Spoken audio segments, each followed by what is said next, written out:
She was worth 3 silver coins and a bottle of whiskey. That's what her uncle said when he shoved her toward the stranger's wagon, her twisted leg dragging through the snow. Elsie Wren had stopped crying years ago. Tears were currency wasted on men who counted daughters as livestock. But when Jonas Hale's calloused hand reached down to help her up, something in his eyes made her heart stumble. Not pity, not disgust. Something she'd forgotten existed, recognition of her humanity. Before we begin, please subscribe and follow this story to the very end. Comment with your city, so I can see how far Elsie's journey has traveled. Now, let's step into the snow. The wagon lurched and Elsie's shoulders slammed into wood. She bit her tongue, tasted copper. 3 coins. Uncle Curtis's voice cut through wind. 3 goddamn coins for a lame girl. Should have charged you for the coat she's wearing. The stranger Jonas didn't turn around. His hands stayed steady on the reins. Highway robbery, Curtis continued. That's what this is. I'm her blood. Raised her after her mama died. Fed her. Clothed her. And this is the thanks I get. Elsie's nails dug into her palms. Fed her. He'd fed her scraps when he remembered. When he wasn't too drunk to notice she existed. She eats like a bird anyway, Curtis called. Won't cost much. And she works hard. Don't let that leg fool you.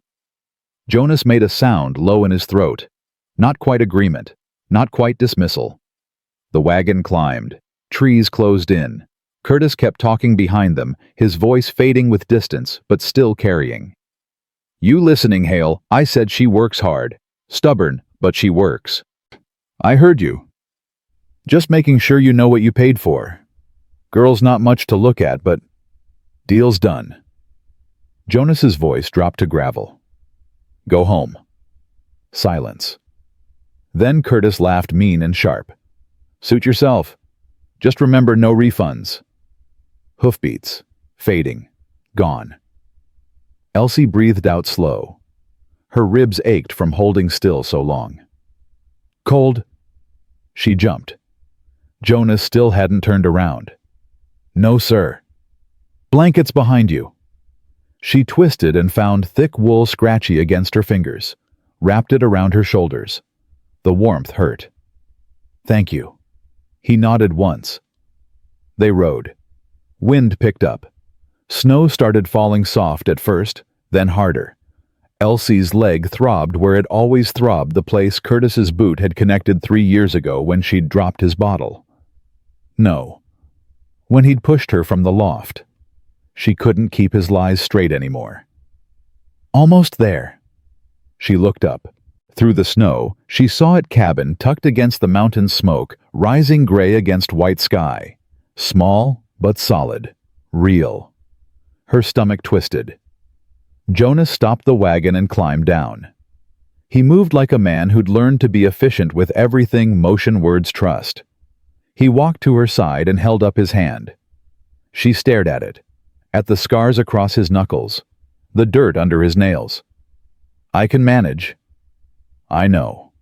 He didn't lower his hand. But you don't have to. That cracked something inside her. She took his hand. Let him help her down. Her leg buckled and his grip tightened, steadying her without making a show of it. Thank you. He gestured toward the cabin. Let's get you warm. He walked beside her, matched her limping pace. Didn't rush, didn't sigh, just walked. The porch had 3 steps. She gripped the rail and climbed them. He opened the door and stepped aside. After you. Heat hit her first. Then the smell wood smoke and coffee and something cooking. Her stomach clenched with hunger she'd learned to ignore. She limped inside and stopped. Fire crackling in the hearth. Table with 2 chairs. Rocking chair. Books on shelves. Everything clean. Everything in its place. Nothing like Curtis's house with its stink of whiskey and rage. Sit.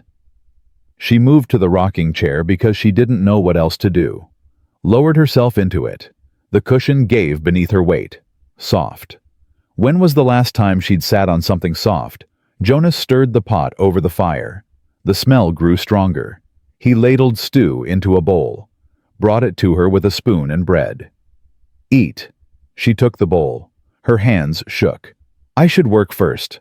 You can eat." He pulled the other chair close and sat with his own bowl. "That's all." She stared at the stew. Meat, potatoes, carrots, real food. Her throat worked. "It's not poisoned." His voice held something that might have been humor. "I ate from the same pot this morning." She lifted the spoon. Tasted. The flavor hit her tongue and her eyes burned. Someone had seasoned this, had cooked it slow, had cared. She ate slowly, tried to maintain dignity. But she was so hungry, and it was so good, and she couldn't remember the last time anyone had given her anything without demanding payment first. Jonas ate his own meal, stared at the fire, gave her privacy. When her bowl was empty, scraped clean, he stood and took it, filled it again, brought it back. "I can't." "You can." She took the bowl. Their fingers brushed, and she jerked back. "Sorry." For what? For existing, for being broken, for taking his food. Nothing. He sat back down. This time his voice was quieter. "You don't have to be afraid of me, Elsie, but I understand why you are." She ate the second bowl slower, let herself taste the salt and pepper and bay leaf. Watched him from the corner of her eye. He was bigger than Curtis, broader through the shoulders. His face was weathered by sun and wind, dark beard covering a strong jaw, 40 maybe older, hard to tell with men who'd lived rough. "Why do you live alone?" The question escaped before she could stop it. She tensed, waiting for anger. Jonas stared into the fire. "Life taught me a hard lesson. Needed quiet to process it." "What lesson?" "That loving someone don't protect you from losing them." His jaw tightened. "Sometimes it just gives loss a bigger target." She looked at him and saw scars that weren't on his skin. "Why did you buy me?" He was quiet for a long moment. Then, "Your uncle came to town 4 times asking if anyone wanted you. Called you a burden. Said you couldn't earn your keep." His voice went flat. "4th time he was drunk. Said maybe he'd just leave you by the roadside, let you freeze." Elsie's face burned. "I paid him to shut his mouth and get you away from him." "Why, you don't know me." "No." He met her eyes. "But I know men like him. I know what they do to people who can't fight back." The fire crackled. Snow hit the windows. "What do you want from me?" Jonas leaned forward. "I want you to finish that stew. I want you to get warm. Tomorrow, if you're willing, I could use help around here. The work's honest. I'll pay you fair and treat you decent." He paused. "Come spring, if you want to leave, I'll take you to town. Give you enough money to start somewhere new." Her breath caught. "You'd let me go?" "You're not property, Elsie. You're a person who got dealt a bad hand." His voice was firm. "I'm just offering you a place to stand while you figure out your next move." She wanted to believe him. Couldn't afford to believe him. Men didn't do kindness without wanting something back. But the stew was warm in her belly, and the fire was bright, and Jonas Hale's eyes held no cruelty. "Okay." He nodded and stood. "Loft's yours. I'll sleep down here. Blankets up there, pillow wash basin behind that curtain." He moved toward the door. "I'm going to tend the animals." He walked out. Elsie sat in the rocking chair and stared at the door. Then she looked around again. Saw the care in the way the firewood was stacked. The books arranged by size. The mended patches on the curtains. This was a home built by someone who understood loneliness. She stood and limped to the ladder. It was steep. Her legs screamed with every rung, but she climbed it herself, stubborn, refusing to give in. The loft was small, clean. A bed with thick blankets. A small table with a candle. A window looking out at snow and pines. She sat on the bed. It didn't creak. Didn't smell of mice. The blankets were soft. Then she saw it. On the small table, A silver frame.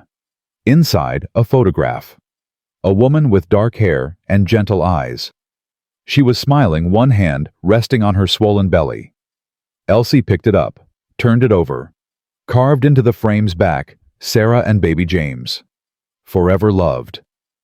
Her throat tightened. She set it down carefully and looked around the loft with new eyes. This had been someone's space. Someone who died here. Someone Jonas had loved. She lay down fully clothed and pulled the blankets to her chin. Listened to Jonas outside talking to the horses, his voice low and gentle. Heard chickens clucking. Heard wind through pines. For the first time in 3 years, she felt something she thought was dead. Not hope, not yet, but the possibility of it. The fire burned low. Jonas sat in the dark listening to the sounds from the loft. The creak of the bed, the catch in her breathing. She'd found Sarah's picture. He knew because he'd heard the small gasp, the careful way she'd set it down. He should have put it away. Should have cleared the loft before bringing her here. But he hadn't been able to. That picture was all he had left.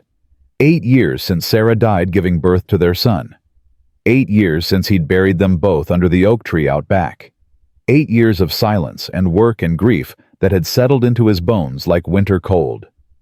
He hadn't planned to bring anyone here. This cabin was his sanctuary, his cell, his penance for everything he'd done wrong. But Curtis Yarrow's 4th visit to town had broken something in him. Watching that drunk bastard laugh about leaving his niece to freeze. Watching the other men laugh with him. Nobody stepping up. Nobody caring. He'd watched Elsie in town those times Curtis dragged her along. Watched how she kept her eyes down and her shoulders hunched, trying to take up less space. Watched the way people looked away from her limp, uncomfortable with her broken body. She reminded him of Sarah. Not in looks, but in that quiet strength that came from surviving what should have killed you. So he'd paid 3 silver coins he'd saved from selling furs. Had handed them over and watched Curtis count them twice. And he'd seen the terror on Elsie's face when Curtis shoved her toward the wagon. The way she'd stumbled and caught herself. The way she'd climbed into that wagon like she was climbing into her own grave. Jonas stood and added wood to the fire. Above him, the creaking stopped. She was listening, wondering if this was when he'd show his true intentions. "Don't let other folks' words settle into your bones," he said quietly. "They don't know your worth. Never did." Silence. Jonas lay down on the floor in front of the fire wrapped in his blanket. The ground was hard, but he'd slept on worse. Had slept in snow and mud and blood back in the war that taught him what men were capable of when they stopped seeing each other as human. He'd come to this mountain to forget, to bury that version of himself. But maybe this was how you earned forgiveness. Not by hiding, but by stepping forward when everyone else stepped back. By paying 3 silver coins for a girl nobody wanted and asking for nothing but the chance to prove that kindness wasn't extinct. Maybe that was enough. Sleep pulled him under.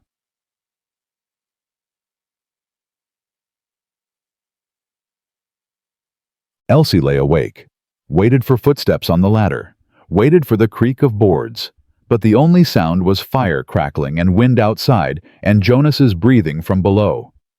Then deep in the night, a sound cut through the darkness. A cry, not loud, broken. She froze. Listened to him thrash below. A nightmare. The thrashing stopped. She heard him sit up, heard his ragged breathing.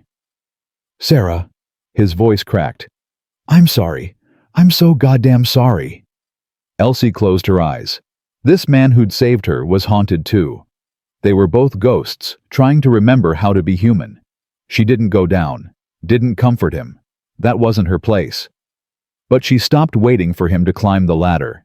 If Jonas Hale was a monster, he was one who wept for someone named Sarah in the dark, and that made him less frightening, more real. She let her guard drop. Not all the way, but enough. Enough to rest. Morning came gray and cold. Elsie woke to the smell of coffee and bacon. She sat up disoriented. The blankets had stayed on all night. Nobody had disturbed her. She climbed down the ladder slowly. Jonas stood at the stove, his back to her. "Morning," he said without turning.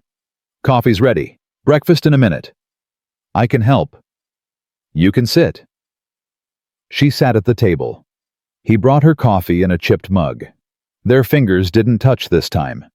She wrapped her hands around the warmth. He served bacon and eggs and bread, set a plate in front of her, sat down with his own. They ate in silence. Not uncomfortable, just quiet. When she finished, he stood and collected the plates. "I need to mend the fence by the north pasture. You can come if you want, or stay here. Your choice." "I'll come." Something flickered in his eyes. Approval, maybe. Or respect. "Dress warm." She found a coat hanging by the door, too big, smelling of wood smoke and man. Put it on. Followed him outside. The snow had stopped, but the world was white. Clean. Beautiful in a way that hurt. Jonas handed her a bucket. "Chickens need feeding. Coop's there." He pointed. "I'll be at the fence. Holler if you need anything." He walked away. Trusted her to handle it. Elsie limped to the chicken coop. Her legs screamed in the cold, but she ignored it. Opened the door. The chickens clucked and swarmed her feet. She scattered feed and watched them eat. These simple creatures who only cared about food and warmth and survival. She understood them. When she finished, she looked toward the fence. Saw Jonas working, his breath fogging in the cold. He was fixing a broken rail, his movements efficient. She walked toward him. The snow was deep. Every step was agony. But she kept walking. He looked up when she got close. Didn't comment on how long it took her. Just nodded. "Hand me that hammer." She picked it up. Heavy. Gave it to him. They worked together. Him fixing. Her handing him tools. Not talking. Just working. The sun climbed higher. The cold bit deeper. But Elsie felt something warm spreading through her chest. Purpose. When the fence was done, Jonas stood back and examined it. Nodded. "Good work." "I barely did anything." "You showed up."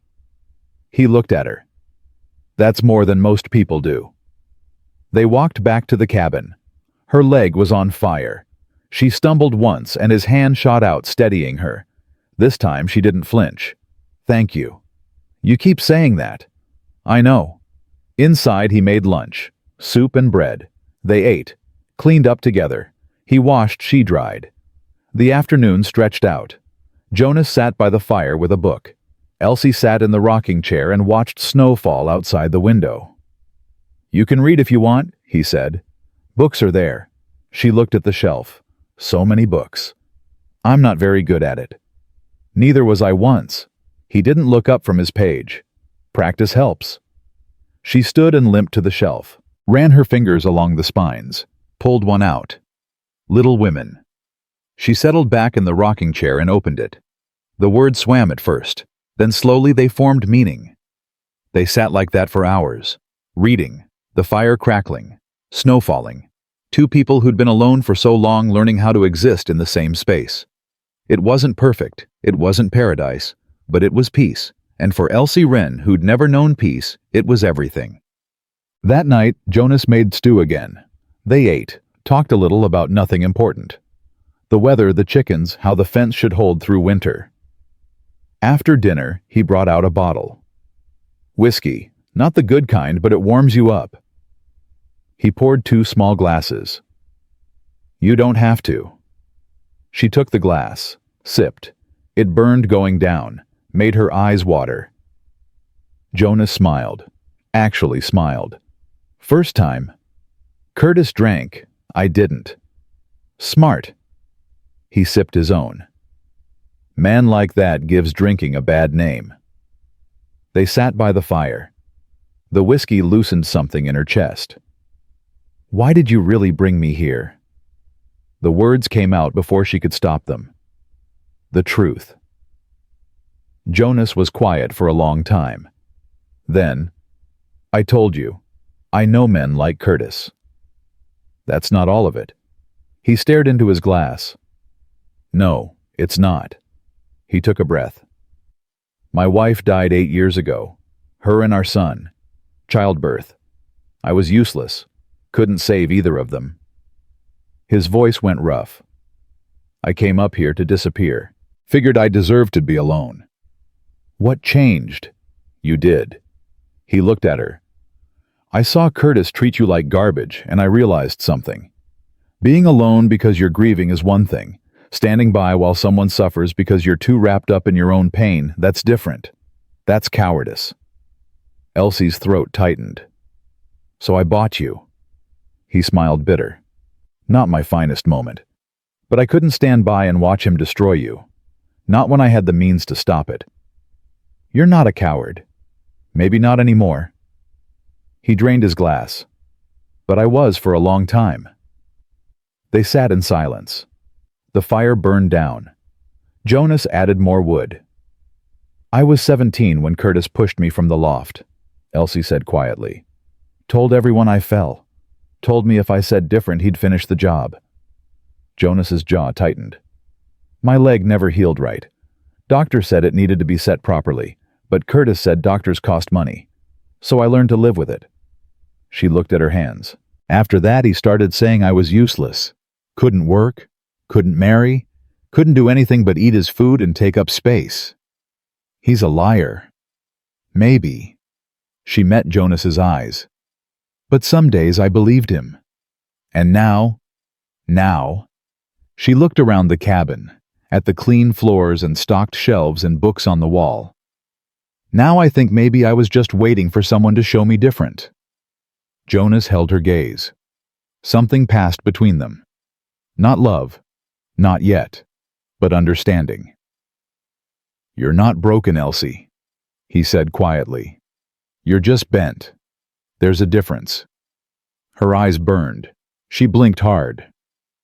What's the difference? Broken things can't be fixed. Bent things just need the right hands. The fire crackled. Outside, wind howled through the pines. Inside, 2 damaged people sat together and felt the first thaw of ice that had formed around their hearts. Elsie stood. I should sleep. Yeah. Jonas didn't move. Good night, Elsie. Good night, Jonas.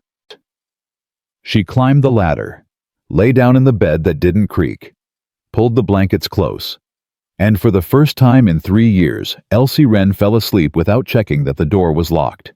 Because maybe, just maybe, she was starting to believe she was safe. 3 days passed like water over stone, slow but steady, wearing down the sharp edges of fear. Elsie woke before dawn each morning to the sound of Jonas, already moving below, stoking the fire, grinding coffee beans. She'd lie there, listening to him work, learning the rhythm of his mornings. The creak of the floorboard by the stove. The scrape of the iron poker against stone. The low murmur he made when he talked to himself planning his day. On the 4th morning she climbed down before he started breakfast. He looked up from the stove, surprise flickering across his face. You're up early. So are you. Can't help it. Old habits. He gestured to the coffee pot. Want some? I can make it. I know you can. He poured 2 cups anyway. But I'm already here. She took the cup. Their fingers brushed, and this time neither of them pulled away. They drank in silence. Outside, the world was still dark, stars fading against the coming dawn. Jonas moved to the window and stared out at the snow-covered mountains. Storm's coming, he said. Big one. We'll need to bring in extra firewood today. Check the animals. Make sure the shutters are secure. I'll help. He glanced at her. It's hard work. I know. Something shifted in his expression. Respect, maybe. Or recognition that she wasn't going to sit idle while he worked himself to exhaustion. All right, then. He set down his cup. Eat something first. Going to be a long day. They ate quickly eggs and bacon, and yesterday's bread. Elsie ate more now. Still careful, still conscious of taking too much, but her stomach didn't clench with guilt every time she swallowed. Jonas noticed. He always noticed. But he didn't comment. Just made sure there was always enough. Outside, the air bit cold. Jonas handed her gloves too big but warm. She pulled them on and followed him to the woodpile. He showed her how to stack the logs properly, how to pack them tight so they'd fit more under the porch overhang. Her hands were clumsy at first. She dropped a log, and it rolled into the snow. Damn it. It's fine. Jonas picked it up. Try again. She tried again, and again. Her hands ached. Her leg throbbed, but she kept working. Jonas worked beside her, his movements efficient and sure. He didn't offer to do her share, didn't treat her like she was fragile. He just worked, and that made her work harder. They carried wood for 2 hours. Back and forth, arms loaded, breath fogging in the cold. By the time they finished, Elsie's whole body screamed. But the wood was stacked high and dry enough to last through whatever storm was coming. Jonas surveyed their work and nodded. Good. Now the chickens. In the coop, the hens clucked nervously. They felt the storm coming too. Elsie scattered extra feed while Jonas checked the walls for drafts, stuffing straw into cracks. They'll be fine here, he said. Built this coop myself. Should hold through anything. You built all of this. She gestured at the solid walls, the careful construction. Most of it. Cabin was here when I came, but it needed work. Roof was half caved in, floor rotted through. Spent my first winter fixing it. He smiled slightly. Nearly froze to death doing it. Why didn't you go back to town? The smile faded. Didn't have anything to go back to. She wanted to ask more, but something in his face stopped her. Some old pain he wasn't ready to share. She understood. She had plenty of those herself. They finished with the chickens and moved to the barn. Jonas had 2 horses, a big roan gelding named Red, and a smaller mare called Willow. They nickered when he entered, shoving their noses against his chest. Hey boy, Jonas stroked Red's neck. Storm's coming. You'll have to stay in for a few days. Elsie approached Willow slowly. The mare's ears swiveled toward her, cautious but curious. She won't bite, Jonas said. Go ahead. Elsie reached out and touched the mare's soft nose. Willow huffed warm air against her palm, and Elsie felt something loosen in her chest. When was the last time something had trusted her touch? When was the last time she'd trusted her own, she likes you? How can you tell? She's not trying to eat your coat. Jonas grinned. That's her way of showing affection. Elsie smiled. Actually smiled. It felt strange on her face, like a muscle she'd forgotten how to use. They mucked out the stalls and laid fresh hay, filled the water troughs, made sure everything was secure. By the time they finished, the wind had picked up. The sky had turned the color of old bruises. Inside, Jonas said. Now. They ran for the cabin. The first snowflakes hit like thrown stones, hard and fast. Jonas slammed the door behind them and shot the bolt home. Just in time. He moved to the windows, closing the shutters, securing them with heavy bars. This is going to be a bad one. Elsie stood by the fire, breathing hard. Her leg hurt so badly she could barely stand. But she'd done it. She'd worked all morning and she was still standing. Jonas noticed her leaning against the chair. Sit down before you fall down. I'm fine. You're exhausted. He pulled the rocking chair closer to the fire. Sit. That's not a request. She sat. Her leg throbbed in waves. Jonas disappeared into the back room and returned with a small tin. Salve, he said, for the pain. Sarah used it when... He stopped, swallowed. It helps. He set it on the table and moved away, giving her privacy. Elsie opened the tin. The smell hit her, wintergreen and camphor, and something else, something that smelled like care. She rolled up her pant leg and saw the old scar, thick and twisted, where the bone had healed wrong. Ugly. She'd stopped looking at it years ago. She rubbed the salve into her skin. It burned at first, then went warm. The pain eased a fraction. Better? She looked up. Jonas was at the stove, his back to her, giving her dignity. Yes, thank you. You did good work today. Her throat tightened. I dropped a log. And picked it up again. He turned around. That's what matters. Outside, the storm hit full force. Wind howled around the cabin. Snow battered the shutters. But inside, the fire burned warm and steady. Jonas made stew. He always made stew. Elsie noticed like it was the only thing he knew how to cook. But it was good stew. Honest food. They ate at the table. The storm raged around them, but the cabin held firm. How long will it last? Elsie asked. 2 days, maybe 3. Jonas sopped up gravy with bread. We're stuck here together. Hope you don't mind. She looked at him across the table, at his weathered face and gray eyes, and the careful way he kept distance between them even while sitting close. At the man who'd bought her for 3 coins and asked for nothing in return. I don't mind. His eyes held hers for a moment. Something passed between them, not spoken, not named, but real. They cleaned up together, washed dishes, dried them, put them away, moving around each other in the small space like dancers learning a new pattern. When the work was done, Jonas pulled out a deck of cards. You play, my father taught me. Before, she stopped.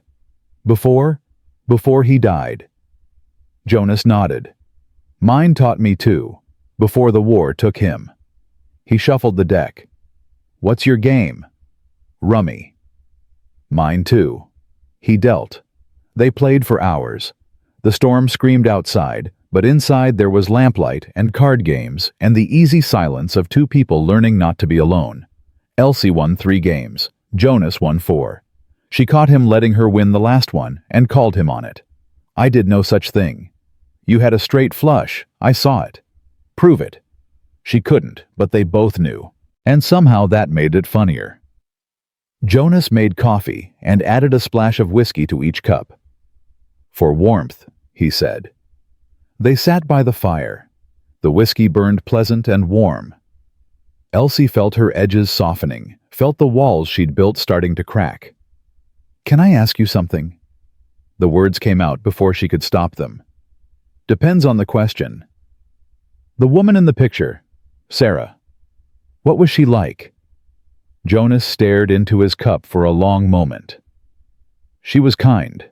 That's the first thing I think of. Kind in a way that cost her. She saw good in everyone, even when they didn't deserve it. His voice went rough. She saw good in me when I came back from the war. When I was half crazy and full of nightmares. She didn't fix me. I'm still broken in all the ways that matter. But she loved me anyway. You're not broken. Yeah, I am. He looked at her. But so are you. So's everyone who's lived long enough to get hurt. Question is whether you let it turn you cruel. Did it turn you cruel? Some days I think it did. He drained his cup. Other days I think maybe I'm just tired. Of what? Of being alone. Of waking up and remembering she's gone. Of watching the world move forward while I'm stuck in 8 years ago. He set down his cup. Your turn. What? You asked about Sarah. Now I'm asking about you. His eyes found hers.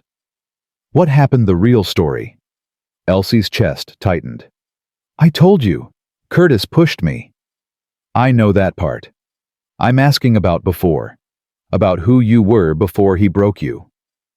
No one had ever asked her that. No one had ever cared about who she'd been, only what she'd become. I was happy once, she said quietly. My parents were good people. My father was a carpenter. My mother made the best pies in 3 counties. We weren't rich, but we were... Her voice cracked. We were enough. What changed? Fever came through when I was 14.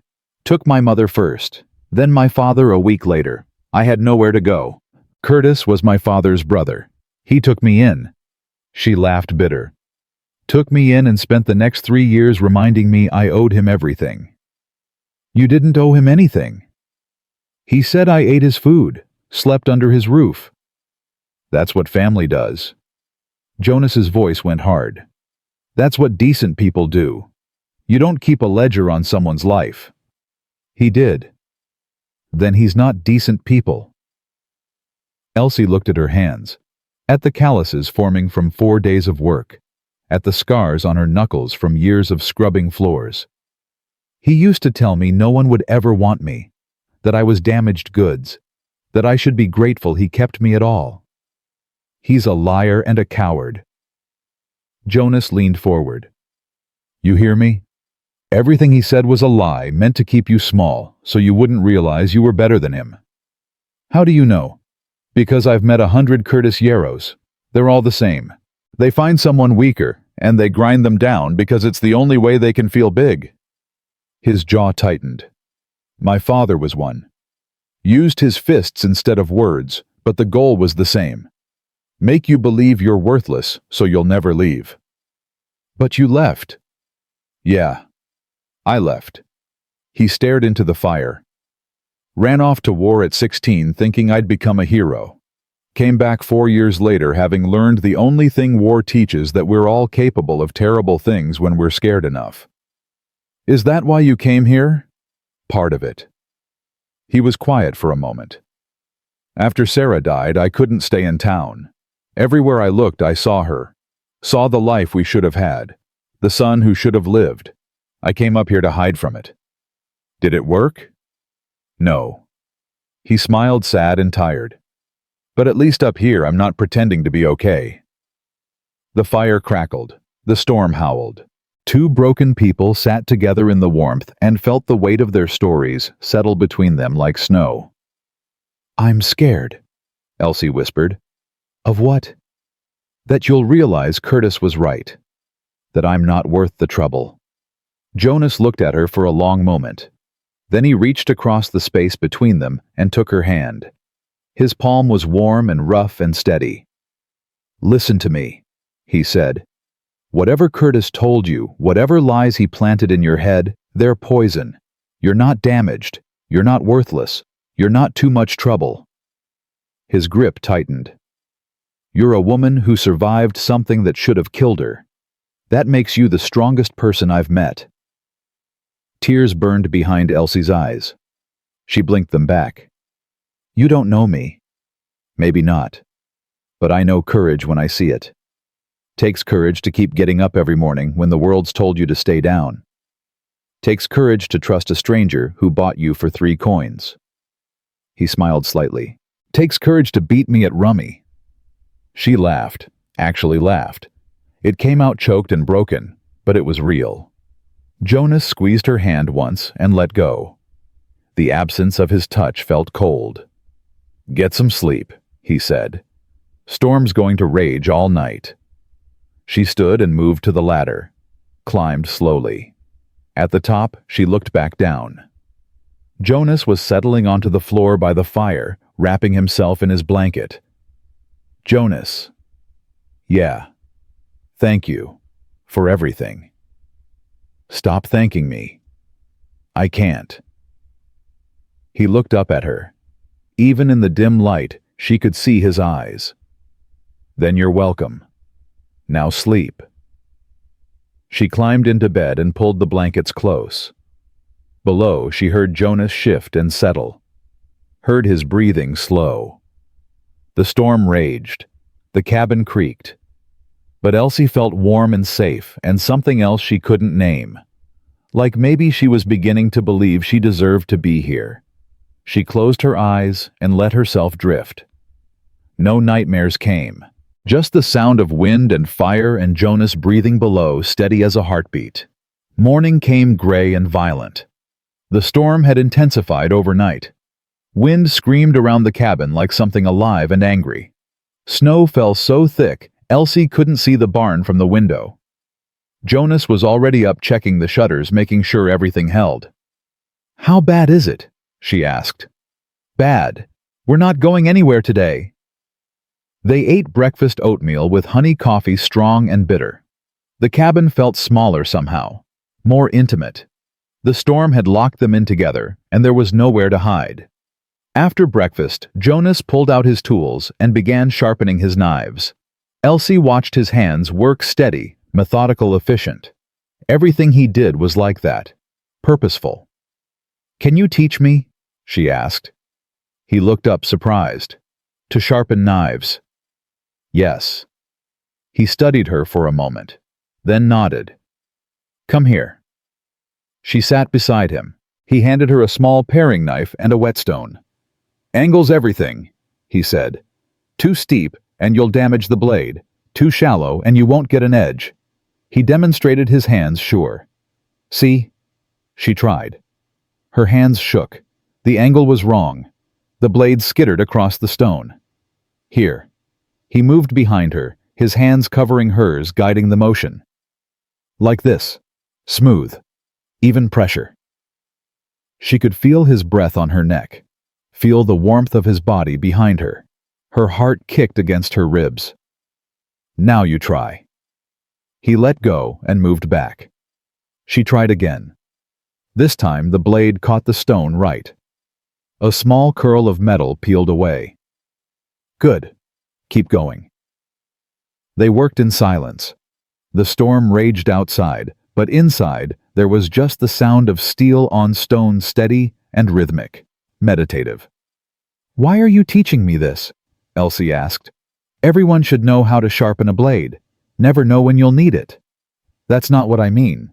Jonas was quiet for a moment. I'm teaching you because you asked, because you want to learn, because—" He stopped. "Because what? Because I want you to be able to take care of yourself. When spring comes and you leave, I want you to know you can survive." Her hands stilled. "You think I'm going to leave? I think you should have the choice." He met her eyes. "I told you, you're not a prisoner here." "I know." "Do you?" His voice was gentle. "Or are you staying because you think you have to? Because you think you owe me?" "I don't know." The honesty felt like ripping off a bandage. "I don't know what I think anymore." Jonas nodded. "That's fair. You've got time to figure it out." They went back to sharpening. But something had shifted. Some unspoken thing had been dragged into the light, and now it sat between them, waiting to be named. By afternoon, they'd sharpened every blade in the cabin. Jonas cooked lunch soup again with the last of the fresh vegetables. They ate, cleaned up, ran out of work to do. "I'm going stir-crazy," Jonas admitted. "Storm's getting to me." "What do you usually do when you're stuck inside?" "Read, carve." He gestured to a shelf lined with small wooden figures. Animals and birds and human shapes, each one detailed and perfect. "Keeps my hands busy." Elsie picked up a carving of a horse. The detail was incredible, every muscle, every strand of mane. "These are beautiful." "There's something to do." But she heard the pride underneath. "Will you teach me?" He raised an eyebrow. "You want to learn to carve?" "Why not? You're teaching me everything else." Something flickered across his face. Pleasure, maybe, or surprise that she wanted to stay to learn to be here. "All right." He pulled out wood and tools. "But fair warning, you're going to cut yourself. Everyone does it first." "I've been cut before." "I know." His voice went soft. "But not in my cabin. Not on my watch." He showed her how to hold the knife, how to cut with the grain, how to let the wood tell her where it wanted to go. She started with simple shapes, a rough sphere, a cylinder. Her cuts were clumsy. She did cut herself just a small nick on her thumb. Jonas cleaned it without comment and wrapped it in clean cloth. "Keep going," he said. She kept going. Hours passed. The storm howled. Inside they carved. Jonas worked on a detailed raven. Elsie slowly shaped what might eventually become a chicken. "It looks like a potato," she said, frustrated. "It looks like your first carving." Jonas held up his raven. "This is my 100th. Maybe my 1000th. Give yourself time." "I don't have time. Spring's coming and—" She stopped. "And what?" "And I'll have to decide what to do." Jonas set down his carving. "Elsie, look at me." She looked. You don't have to decide anything right now. You don't have to know what comes next. All you have to do is be here in this moment carving a potato that might become a chicken. His voice was steady. The future will come whether you worry about it or not. But right now, you're safe. You're warm. You're learning something new. That's enough. Her throat tightened. Is it really? Yeah. He smiled. It really is. They carved until dinner. Jonas made stew. Of course he made stew. Elsie was starting to suspect it was the only thing in his repertoire. But she didn't mind. It was good stew. Familiar now. After dinner, Jonas pulled out the whiskey again, poured 2 glasses. To surviving another day in the storm, he said. They clinked glasses, drank. The whiskey burned less now. Or maybe she was just getting used to it. Tell me about the war, she said. Jonas's face closed. No. Why not? Because there's nothing good in those stories. I don't need good. I need real. He stared at her for a long moment. Then he drank again. Deeper this time. I was 16 when I joined, he said finally. Thought I'd be a hero. Thought I'd save the world. He laughed bitter. Learned real quick that war doesn't have heroes, just survivors and corpses. What did you do? What I was told. Marched where they said march, shot who they said shoot. Watched boys I grew up with die in mud and blood and shit. His voice went flat. Watched them scream for their mothers. Watched them beg for death. Watched them get neither. Elsie didn't speak, just listened. I killed men, Jonas continued. Don't know how many. Stopped counting after the first dozen. Some of them needed killing enemy soldiers, men trying to kill me. Some of them didn't. Civilians caught in crossfire. Kids who were in the wrong place. His hands tightened around his glass. I see their faces sometimes. When I sleep. When I close my eyes too long. Is that why you cry out at night? He looked at her, surprised she'd heard. Yeah, that's why. Who's Sarah? My wife. She died. I know she died. I'm asking who she was to you, besides your wife. Jonas was quiet for a long time. She was the reason I came home from the war. The reason I didn't eat my gun when the nightmares got too bad. The reason I remembered I was human. His voice cracked. And then she died, and I forgot again. Elsie reached across the table and took his hand. He looked down at their joined hands like he'd forgotten what touch felt like. You're still human, Jonas. You're one of the most human people I've ever met. How do you figure? Because you saved me.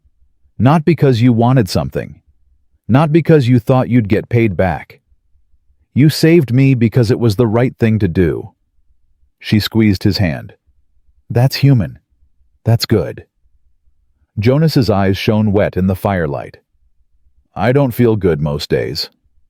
Neither do I. But maybe we can remind each other. He held her gaze. Something passed between them. Recognition, understanding the beginning of something neither of them was ready to name. The storm raged on. But inside the cabin, something else was building. Something warm and fragile and real. 2 broken people learning that maybe broken pieces could fit together. That maybe healing didn't mean becoming whole again. Maybe it just meant learning to live with the cracks. Jonas squeezed her hand once and let go. You should sleep. So should you. I will, eventually. Elsie climbed the ladder, lay in bed, listened to Jonas move below, banking the fire settling onto his makeshift bed on the floor. Jonas. Yeah. I'm glad I'm here. Even if I'm scared. Even if I don't know what comes next. I'm glad. Silence. Then. So am I, Elsie. So am I. She closed her eyes and let the storm sing her to sleep. And for the first time since her parents died, Elsie Wren fell asleep, thinking about tomorrow instead of yesterday. Below, Jonas lay awake and stared at the ceiling, at the loft where Elsie slept, at the space she'd filled without him realizing he'd left it empty. He'd meant what he said. When spring came, she could leave. Should leave, probably. Find a real life in town. Find someone who wasn't haunted by ghosts and war and grief. But God help him, he hoped she'd stay. The storm howled its agreement. The storm broke on the third morning. Elsie woke to silence, the kind of silence that comes after days of violence, heavy and strange. She climbed down the ladder and found Jonas already at the window, unbarring the shutters. Light flooded in bright enough to hurt. The world outside was buried under 3 feet of fresh snow, everything white and clean and new.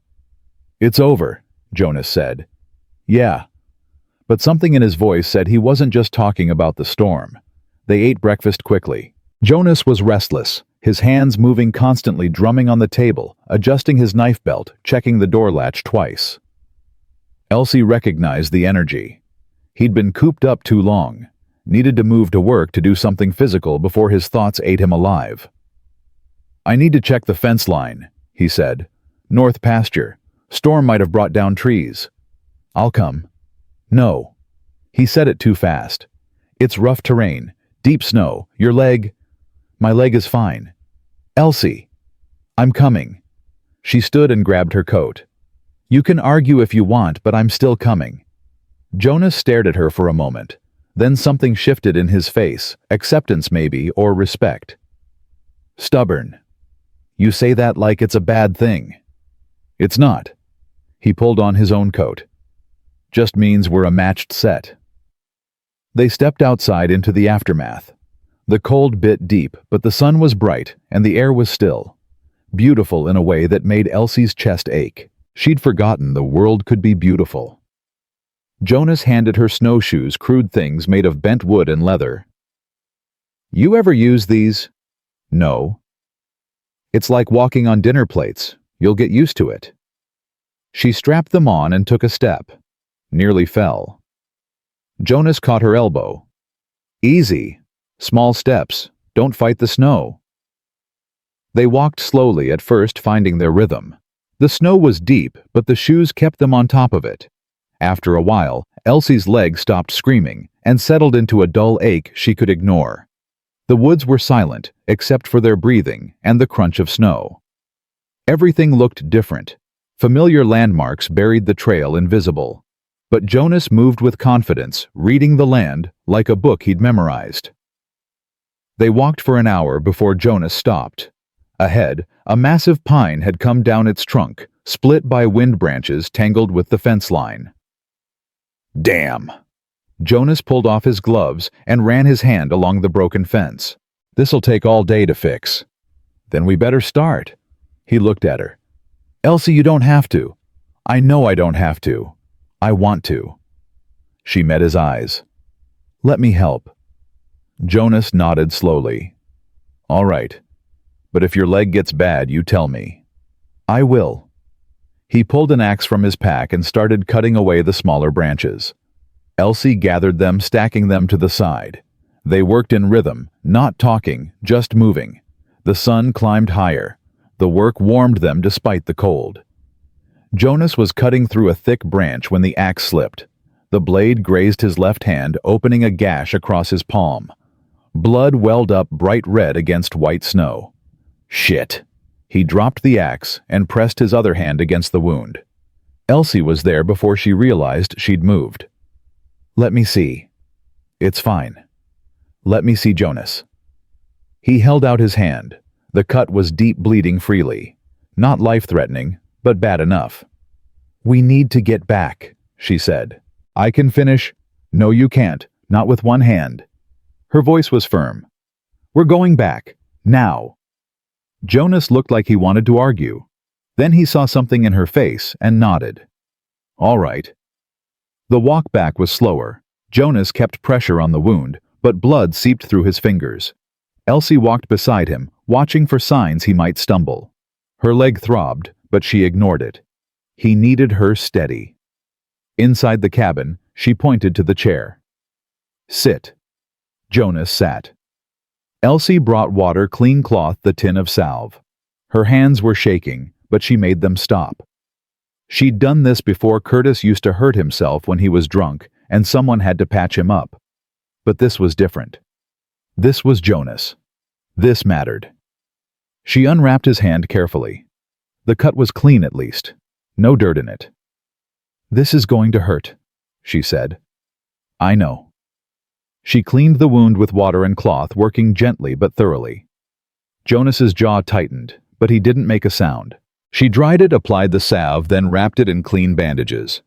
"There." She tied off the bandage. "Keep it clean. Change it twice a day." Jonas looked at his bandaged hand, then at her. "Where'd you learn to do that?" "Curtis." The word came out flat. "He got hurt a lot. When he was drinking. Someone had to fix him." "You were a kid." "I was what I had to be." She met his eyes. "Just like you." Jonas held her gaze for a long moment. Then he reached up with his good hand and tucked a strand of hair behind her ear. The gesture was so gentle it made her throat tight. "Thank you," he said quietly. "You're welcome." His hand lingered near her face. She could feel the warmth of it, the calluses on his palm. Her heart kicked against her ribs. She should step back, should put distance between them. But she couldn't make herself move. "Elsie!" A sound cut through the moment. Hoofbeats. Coming fast. Jonas's hand dropped. He stood, moved to the window. His whole body went rigid. "Who is it?" Elsie asked. "Curtis." The name hit her like a fist. She felt her lungs seize, felt panic flood her system. He'd come back. She'd known he would eventually. Men like Curtis always came back. "Stay here," Jonas said. "No. Elsie. I'm not hiding." Her voice shook, but she made herself stand tall. "Not anymore." Jonas looked at her, something fierce and proud flashing in his eyes. Then he nodded. "Stay behind me." They walked out onto the porch together. Curtis was climbing off his horse, grinning like he'd just heard a good joke. He was drunk, Elsie could tell from 50 feet away. Could smell it on the wind. "Well, well," Curtis swaggered forward. "Look at this. The cripple standing up straight. You teach her that, Hale?" Jonas's voice was flat. "What do you want, Curtis?" "What I want?" Curtis laughed. "I want what's mine. Girl belongs to me. I'm her blood." "No." Jonas didn't move. "She doesn't. I'm her uncle. I got rights." "You sold those rights for 3 silver coins." Jonas's hand rested on his belt, near where Elsie knew he kept his knife. "Deal's done. You got paid. Now leave." Curtis's face darkened. "Maybe I changed my mind. Maybe I want her back. And maybe I don't give a damn what you want." Curtis took a step forward, stopped when Jonas shifted his weight, ready to move. "You're making a mistake, Hale. Girl's cursed. Everyone knows it. Killed her own parents with fever, broke her own leg falling down. You pushed me."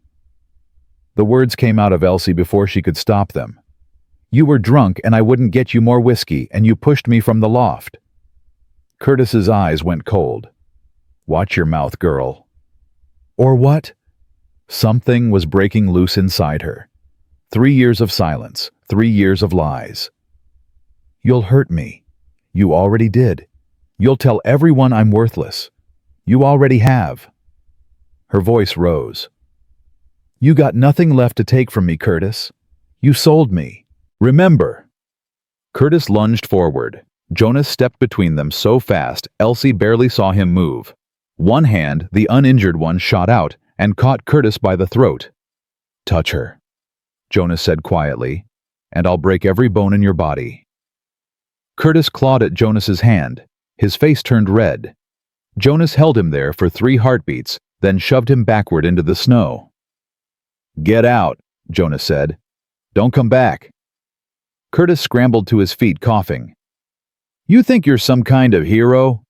You're just a crazy mountain man living with a cripple." He spat in the snow. "You two deserve each other." "Yeah." Jonas's voice was calm. "We probably do." Curtis glared at them both. Then he mounted his horse and wheeled around. "This ain't over," he called back. "Yes, it is," Jonas said. But Curtis was already gone, hoofbeats fading down the mountain. They stood in the snow for a long moment. Elsie was shaking. Jonas turned to her, his face tight with concern. "You all right?" "I don't know." She wrapped her arms around herself. "I told him. I finally told him what he did." "Yeah, you did."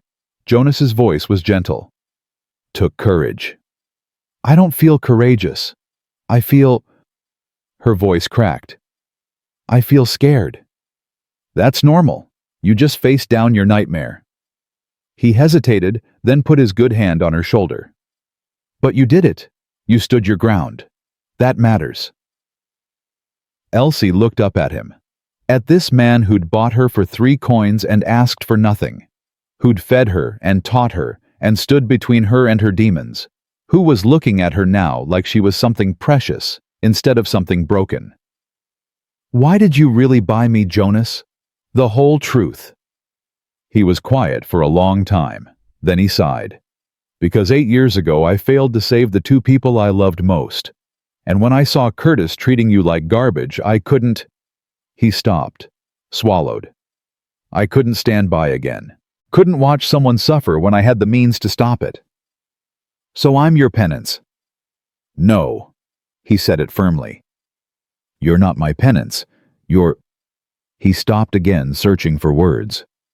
"You're proof that I'm still capable of doing something right. That maybe I'm not as lost as I thought." Elsie felt tears building. "Jonas." "And maybe," he continued, his voice dropping lower, "maybe you're more than that. Maybe these past weeks you've become something I didn't expect." "What?" He looked at her, and his eyes held something she'd never seen directed at her before. Something warm and true and terrifying. A reason to stop hiding. The words hung in the cold air between them. Elsie's heart was hammering so hard she thought it might break through her ribs. "I'm scared," she whispered. "So am I." "Of what?" "Of wanting this. Of wanting you to stay." He took a breath. "Of caring about someone again and having them die or leave or—" She reached up and put her hand on his cheek. He froze, his eyes going wide. "I'm not Sarah," she said gently. "And you're not Curtis. We're just 2 people who got dealt bad hands trying to figure out how to play them." She felt tears slip down her face. "I'm scared too. Scared of trusting this. Scared of believing I deserve good things. But I want to try." Jonas covered her hand with his, holding it against his face. "Elsie, I don't want to leave in the spring," she said. The words tumbled out in a rush. "I want to stay. Here. With you. If you'll have me. If I'll—" Jonas made a sound that was half laugh, half sob. "Elsie, I've been terrified you'd leave since the moment you got here. Terrified you'd wake up and realize you could do better than a broken-down mountain man with more ghosts than sense. You're not broken down. Neither are you." He turned his head and kissed her palm. "But we're both bent. Remember. Bent things just need the right hands." She smiled through her tears. "You told me that." "Yeah, I did." He lowered her hand, but didn't let go. "So what do we do now?" "I don't know." She laughed shakily. "I've never done this before, the wanting to stay part, the choosing to be somewhere part." "Me neither. Not since Sarah." He squeezed her hand. "We'll figure it out as we go." "Okay." They stood there in the snow, hands joined, 2 people who'd survived things that should have killed them. The sun was bright. The air was cold. Everything was uncertain. But for the first time in 8 years, Jonas Hale felt something other than grief. And for the first time in 3 years, Elsie Wren felt something other than fear. They felt hope. "Come on," Jonas said finally. "Let's get inside before we freeze." "What about the fence?" "It'll keep until tomorrow. Today." He looked at his bandaged hand. "Today I need to rest this. And you need to stop pretending your leg doesn't hurt." How did you? I noticed things, Elsie, especially about you. Inside, they shook off the cold and stood by the fire. Jonas's injured hand throbbed. Elsie's leg screamed, but neither of them moved apart. I should check your bandage, Elsie said. Later. Jonas? Please, just... He turned to face her fully. Just let me say this before I lose my nerve. She went still. Say what? I don't know what this is, between us. Don't know if it's just two lonely people finding comfort or something more, but I know... His voice roughened. I know I haven't felt this alive in 8 years. No, I wake up now, and the first thing I think about is you. Whether you slept well, whether your leg's hurting, whether you'll smile today. He took a breath. I'm a mess, Elsie. I'm haunted and damaged, and I don't have much to offer. But what I have, this cabin, this life, this chance at something real, I want to share it with you. If you want it. If you want me. Elsie's breath caught. Jonas, you don't have to answer now. Take your time. Think about. She kissed him. It was clumsy and tentative and perfect. Her lips pressed against his soft and warm. Jonas froze for half a second, then his good arm came around her waist, pulling her close. The kiss deepened. She tasted coffee and hope and something sweet she couldn't name. When they broke apart, both breathing hard, Jonas rested his forehead against hers. Was that an answer? He asked. Yeah. She smiled. That was an answer. He laughed, the sound rusty but real. Good. That's good. They stood like that for a long moment, wrapped in each other, the fire crackling behind them. Then Elsie stepped back, suddenly shy. I should really check that bandage. Yeah. All right. She led him to the table. Unwrapped his hand carefully. The bleeding had stopped, but the wound looked angry. This needs proper stitches, she said. Can you do it? I've done it before. On Curtis when he'd cut himself gutting a deer while drunk. Her hands had shaken then. They didn't shake now. It'll hurt. Everything worth doing hurts a little. She boiled water, cleaned a needle. Thread wasn't quite right, but it would do. Jonas watched her work, his eyes never leaving her face. You're good at this, he said. I'm practical. There's a difference. No, you're good. His voice was warm. You're gentle, patient, careful. That's not just practical. That's kind. She threaded the needle and met his eyes. This is going to hurt. A lot. I know. I need you to stay still. I will. She took a breath and made the first stitch. Jonas's jaw tightened, but he didn't flinch. She worked quickly, efficiently, tying off each stitch with care. 4 stitches total. When she finished, she cleaned it again and rewrapped it. Done. Jonas flexed his hand experimentally, winced. Thank you. You keep saying that. So do you. They looked at each other and laughed. It felt good. Normal. Like maybe they were building something here that could last. Elsie made lunch while Jonas sat at the table watching her work. It felt strange. Good strange to have someone watch her like that. Not checking to see if she was stealing food or making a mess. Just watching because he wanted to look at her. They ate stew. Of course it was stew. There was always stew, and talked about small things. The chickens, the weather, whether the fence could wait another day. After lunch, Jonas pulled out his carving tools again.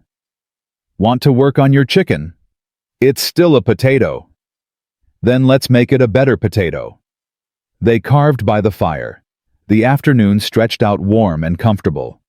Elsie's chicken slowly began to look less like a potato and more like something with wings. Jonas worked on his raven, adding tiny details to the feathers. Can I ask you something? Elsie said. Shoot.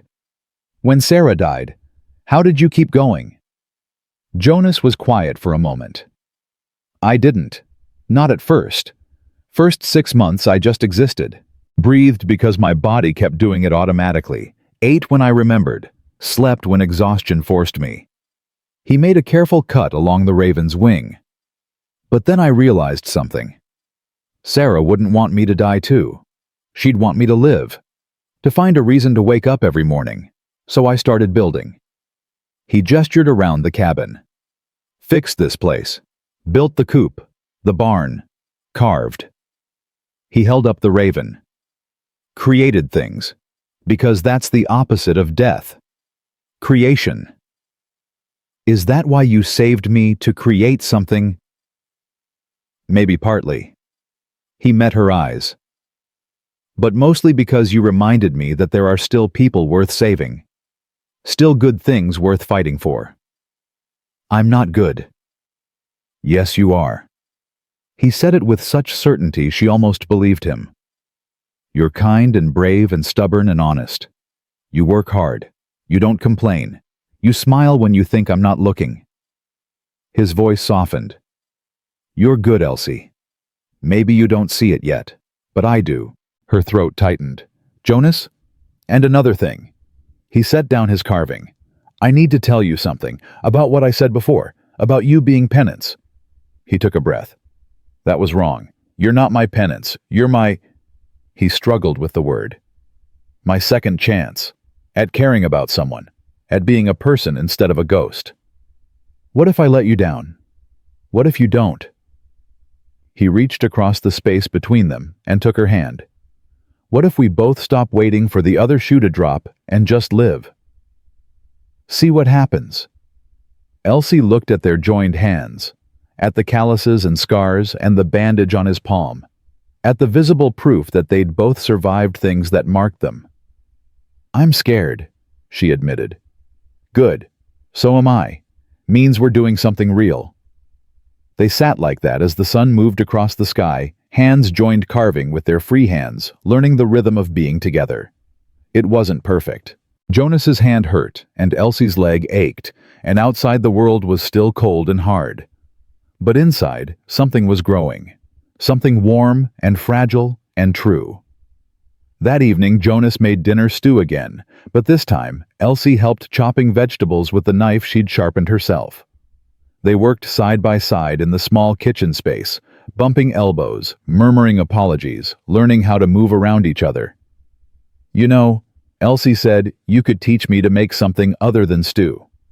I could. Jonas grinned. But why mess with perfection? Because perfection gets boring. You calling my stew boring? I'm calling it consistent. He laughed, really laughed, and the sound filled the cabin with warmth.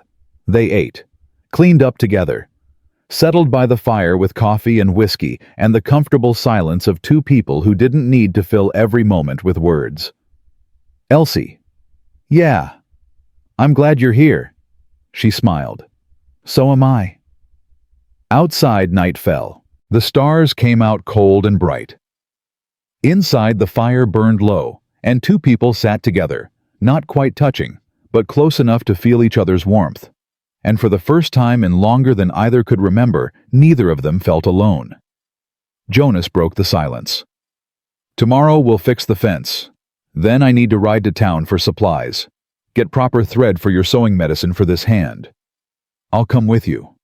You sure town's not always kind? I'm sure. She met his eyes. I'm done hiding. He nodded slowly. All right then. We'll face it together. Together, she repeated. The word felt strange and wonderful on her tongue.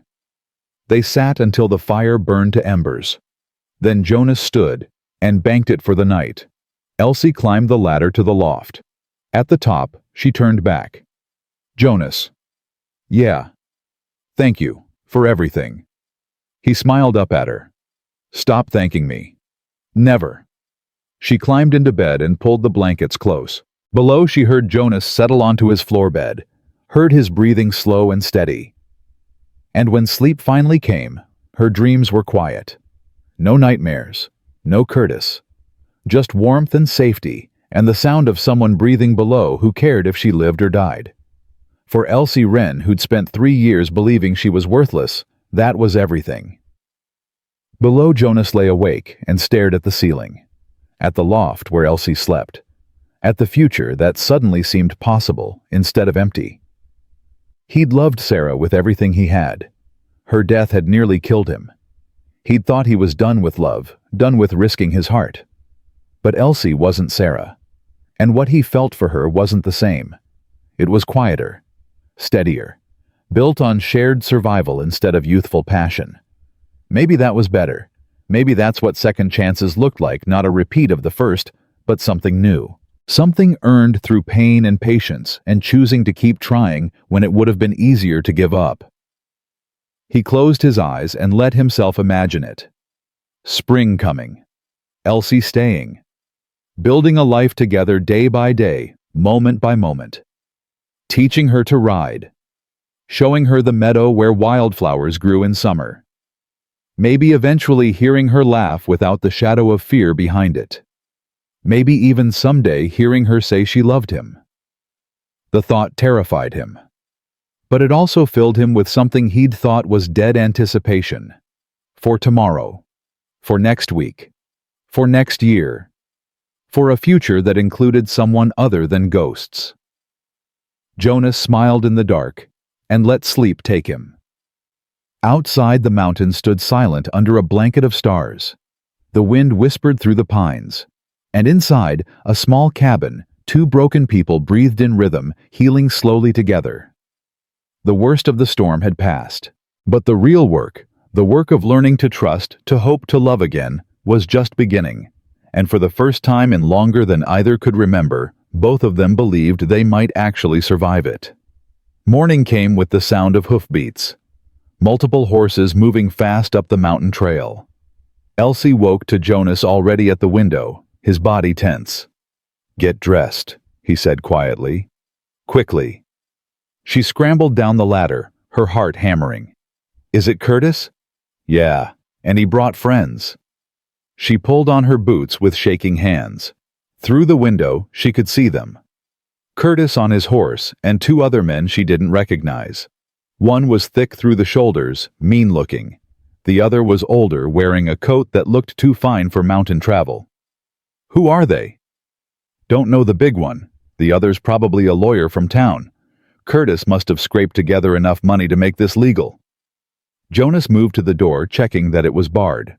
"Stay inside." "No. Elsie.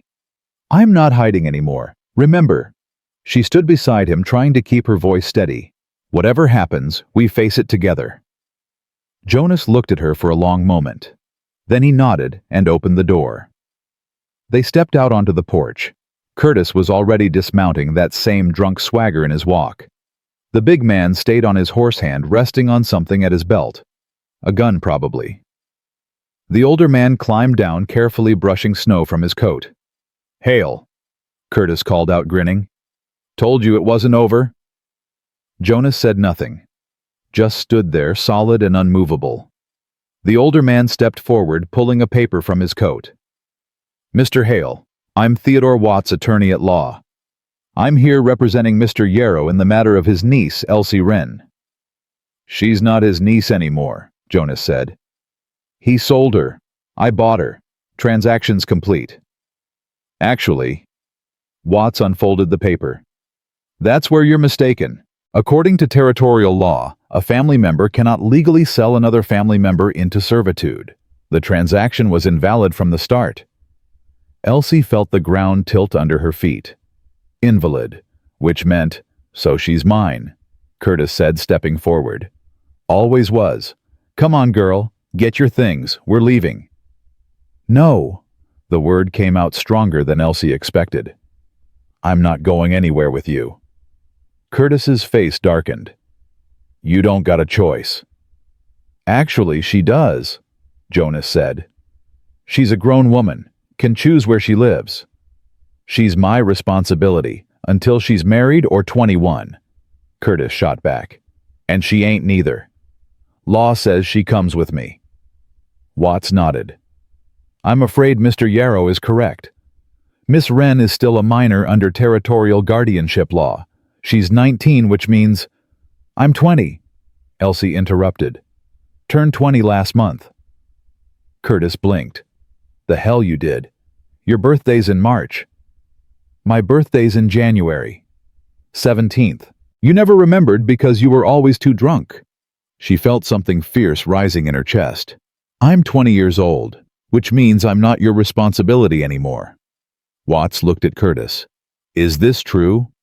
I don't know. Maybe. What's it matter? It matters, Jonas said quietly. Because if she's 20, she can make her own choices. And she chooses to stay here. Curtis's face went red. That's bullshit. She's lying. Girl would say anything to avoid honest work. Honest work? Elsie's voice rose. You made me scrub floors until my hands bled. Made me cook your meals and clean your house and take your beatings when you were drunk. That wasn't honest work. That was slavery. Watch your mouth, or what you'll push me down again, break my other leg. She stepped forward, her whole body shaking. You told everyone I fell, made me lie for you, made me believe I was worthless so I wouldn't tell anyone what you did. The big man shifted on his horse. Watts looked uncomfortable. Curtis's face had gone from red to purple. You're a liar, Curtis spat. Always were. Ungrateful little... Jonas moved. 1 second he was standing still. The next he was down the porch steps and had Curtis by his coat.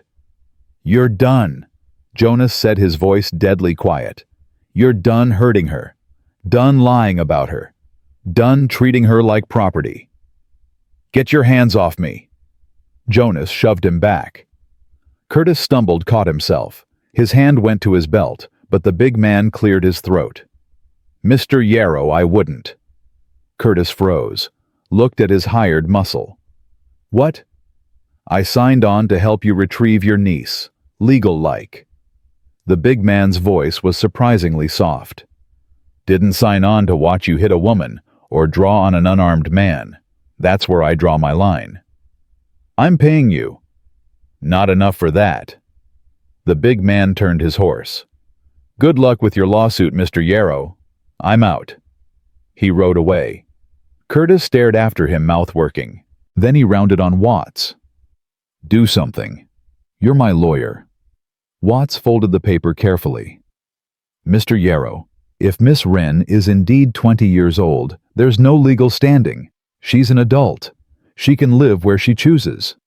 He looked at Elsie. Can you prove your age, Miss? Elsie's mind raced. My mother kept a Bible. Family records in the front. Curtis has it. I don't have any damn Bible. Yes, you do. In the trunk under your bed, unless you sold that too. Watts looked at Curtis. Is there such a Bible? Curtis said nothing, which was answer enough. I suggest, Watts said carefully, that we retrieve this Bible and settle this matter definitively. If Miss Wren can prove her age, the case is closed. If not... He looked at Elsie. Then we'll need to discuss alternative arrangements. Fine, Jonas said. We'll go to town. Get the Bible. Settle this. I'm not going back there, Elsie said. The thought of Curtis's house, the smell of it, the memories in every corner. You don't have to. Jonas looked at Watts. You go with Curtis. Get the Bible. Bring it here. We'll wait. That's acceptable. Watts mounted his horse. Mr. Yarrow. Curtis stood there, breathing hard. This ain't over. Yeah, it is, Jonas said. Even if she was 19, even if the law said she had to go with you, she's a person, Curtis, not property, and I'd die before I let you take her. Something flickered in Curtis's eyes. Fear, maybe, or recognition that Jonas meant every word. 2 hours, Watts said. We'll return with the Bible. They rode away. Curtis looked back once, his face twisted with rage. Then they were gone, hoofbeats fading down the mountain. Jonas turned to Elsie. You all right? I don't know. Her whole body was shaking. What if the Bible's gone? What if he sold it? What if... Then we'll figure something else out. Jonas took her hands. But Elsie, even if the law says you're 19, even if they try to take you, I meant what I said. I won't let them. Jonas, you can't fight the law. Watch me." His jaw was set. "I didn't survive a war and 8 years on this mountain just to let some drunk bastard and a lawyer take away the best thing that's happened to me." Her breath caught. "Jonas, I love you." The words came out rough and certain. "Don't know when it happened. Maybe the first day, maybe yesterday, maybe every day in between. But I love you, Elsie, and I'm not letting you go." Tears spilled down her face. "You can't say that. We barely know each other. I know you work yourself to exhaustion trying to prove you're worth keeping. I know you cry at night when you think I'm asleep. I know you're brave and kind, and you make me want to be better than I am." He cupped her face in his hands. "I know enough. And I love you. I'm scared. So am I. But I'm more scared of losing you." She kissed him, hard and desperate and real. He pulled her close, his arms solid around her. They stood like that for a long moment, holding each other against whatever was coming. When they broke apart, Elsie was crying and laughing at the same time. "I love you too. I think I have since you gave me that first bowl of stew." Jonas smiled. "The stew did it. The stew, and the way you didn't count my bites, and the way you sleep on the floor so I feel safe. And," her voice broke, "and the way you look at me like I'm worth something. You are worth something. Everything." They went inside, made coffee, tried to eat, but neither of them could stomach food. The waiting was agony. Every minute stretched like an hour. "What if Curtis destroyed the Bible?" Elsie asked. "Out of spite." "Then we'll find another way. Birth records, maybe. Someone in town who remembers when you were born." "Mrs. Patterson," Elsie said suddenly. "She was my mother's friend. She came to my birthday party every year until my parents died. She'd remember." "Then that's what we'll do. If the Bible's gone, we get Mrs. Patterson." But they didn't have to. 2 hours later, hoofbeats returned. Watts rode up alone, carrying a leather satchel. He dismounted and approached the porch. "Mr. Yarrow," Watts said carefully, "has decided not to pursue this matter further." Jonas's eyes narrowed. "Where is he?" "He returned home, asked me to deliver this." Watts pulled out an old Bible leather cover cracked with age. "And to convey that he's relinquishing all claim to Miss Wren." Elsie took the Bible with shaking hands, opened it to the front page where her mother's careful handwriting recorded births and deaths and marriages. There, Elsie Margaret Wren, born January 17th, 20 years ago. "He saw this?" Elsie asked. "He did. And then he—" Watts paused. "He said something I'll not repeat in polite company and rode off. I suspect he won't trouble you again." "Why?" Jonas asked. "Curtis doesn't give up that easy." Watts was quiet for a moment. "I took the liberty of explaining to Mr. Yarrow that if he pursued this further, I would be obligated to inform the territorial marshal about certain allegations Miss Wren made regarding her injury. The marshal takes a dim view of men who harm family members." "You threatened him," Jonas said. "I clarified his legal position." Watts's mouth twitched. "Aggressive clarification, perhaps, but clarification nonetheless." "Why?" Elsie asked. "You're his lawyer." "I was his lawyer, past tense." Watts looked at her directly. "I have 3 daughters, Miss Wren. The thought of any man treating them the way Mr. Yarrow treated you." He stopped collecting himself. "I've withdrawn my representation, and I've filed a formal notice with the territorial court stating that you are of legal age and under no one's guardianship." He pulled another paper from his satchel. "This is for you. Documentation of your age and legal independence. Keep it safe." Elsie took the paper, unable to speak. Jonas stepped forward and held out his hand. "Thank you, Mr. Watts." Watts shook it. "No thanks necessary. I should have asked more questions before taking the case." He looked at Elsie again. "I'm sorry for what you've endured, Miss Wren. I hope you find peace here." "I already have," she said quietly. Watts nodded, mounted his horse and rode away. They stood on the porch watching him go. Elsie held the Bible in one hand and the legal paper in the other. Proof. Evidence. Freedom. It's over, she whispered. Yeah. Jonas's arm came around her shoulders. It's over. She turned into him and finally let herself cry. Not sad tears, relieved tears, free tears. Jonas held her and let her shake and didn't try to tell her everything was fine. He just held her until the storm passed. When she could breathe again, she pulled back and looked up at him. I'm free. You are. Curtis can't touch me anymore. No, he can't. And I can stay, if I want. If you want. His voice was careful. No pressure. You're free, Elsie. You can go anywhere. Do anything. I want to stay here. With you. If the offer's still good. Jonas's face broke into a smile. The offer's permanent. She laughed and kissed him. It felt different now, not desperate or scared, but certain. Chosen. Free. They went inside. Elsie set the Bible and the papers on the table and stared at them like they might disappear. I can't believe he just gave up, she said. Watts scared him. And Curtis is a coward at heart. Cowards fold when someone bigger stands up to them. Still, I thought... She stopped. I thought I'd have to fight harder. You did fight. You told him the truth about what he did, in front of witnesses. Jonas poured coffee.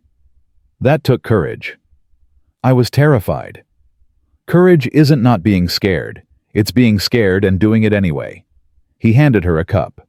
You were brave, Elsie. She wrapped her hands around the warmth. What happens now? Now. Jonas sat across from her. Now we live. Fix the fence. Tend the animals. Plant a garden in spring. Teach you to ride. Maybe build another room onto the cabin if we need space. He paused. Or we could just keep living the way we have been, one day at a time. I like that better. Yeah, me too. They drank their coffee. Outside the sun climbed higher. The snow sparkled. Everything felt impossibly bright. Jonas. Yeah. You said you love me. I did. I do. I've never... She struggled with the words. I've never had anyone say that before, not since my parents died. Well, get used to it. His voice was gentle. Because I plan on saying it a lot. She smiled. I love you too, in case that wasn't clear. It was clear, but I don't mind hearing it.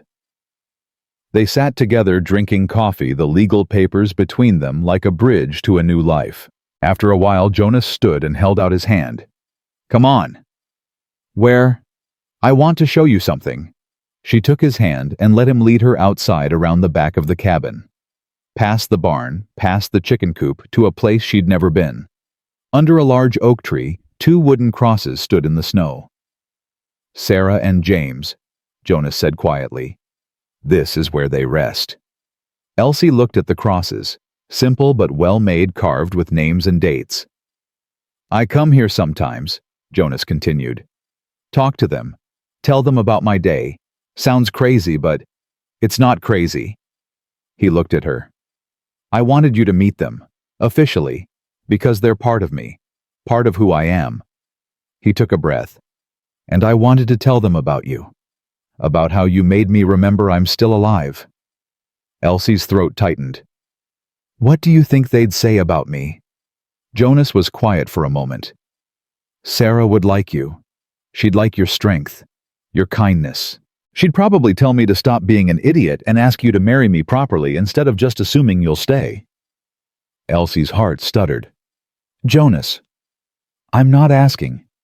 Not yet. He turned to face her fully. Not because I don't want to, but because you just got your freedom. You should have time to figure out what you want without me pressuring you. What if I already know what I want? Then you can tell me in a month, or 6 months, or a year. He smiled. I'm not going anywhere, and neither are you as long as you want to stay. She kissed him, soft and sweet. When she pulled back, she rested her forehead against his. A year then, she whispered. Ask me in a year. Deal. They stood under the oak tree holding each other while Sarah and James rested in the ground below. The past and the future meeting in this one perfect moment. Then Jonas took her hand and led her back to the cabin. They had work to do. The fence still needed fixing. The chickens needed feeding. Life needed living. But first, they had lunch. Jonas made stew, of course he made stew, and Elsie helped. They worked together in the small kitchen, bumping elbows and stealing kisses, learning the dance of being in love. After lunch, they bundled up and headed out to fix the fence. Jonas's hand was still bandaged, but he insisted he could work. Elsie carried the tools and helped where she could. They worked through the afternoon side by side, rebuilding what the storm had broken. By the time they finished, the sun was setting. They walked back to the cabin tired and cold and happy. Inside, Jonas built up the fire while Elsie made coffee. "I should write to Mrs. Patterson," Elsie said. "Tell her I'm all right. She probably heard from Curtis that I'm gone." "Good idea. Paper's in that drawer. Ink too." Elsie sat at the table and wrote carefully. The words came slow at first, then faster. "Dear Mrs. Patterson, I hope this letter finds you well. I wanted you to know that I am safe and happy. I'm living in the mountains now with a good man named Jonas Hale. He treats me with kindness and respect. We're building a life together. I also wanted to thank you for being kind to my mother and me when I was young. Your friendship meant more than you know. If you're ever in town and see Curtis, please don't tell him where I am. He's relinquished his claim to me, but I'd rather not tempt fate. I'm free now, Mrs. Patterson. Free in ways I never thought I'd be. And I'm learning that freedom isn't just about being away from bad things. It's about having the choice to move toward good things. Thank you for remembering my birthday all those years. It helped me prove my age and secure my independence. With love and gratitude, Elsie Wren.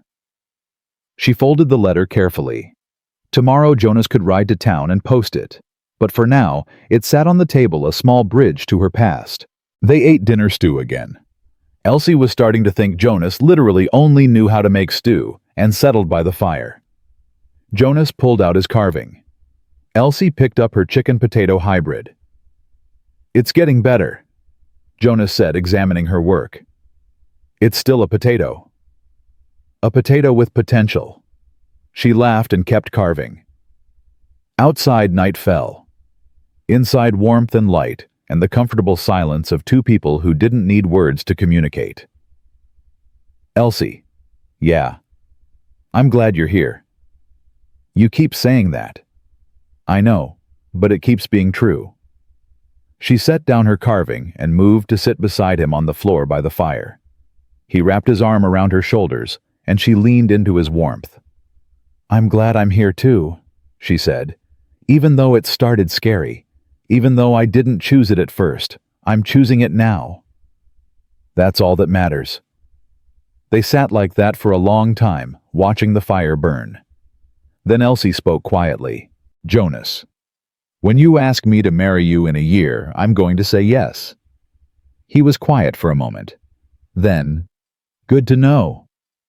Just wanted to give you fair warning." "Appreciated." She smiled against his shoulder. "We're doing this backwards, aren't we?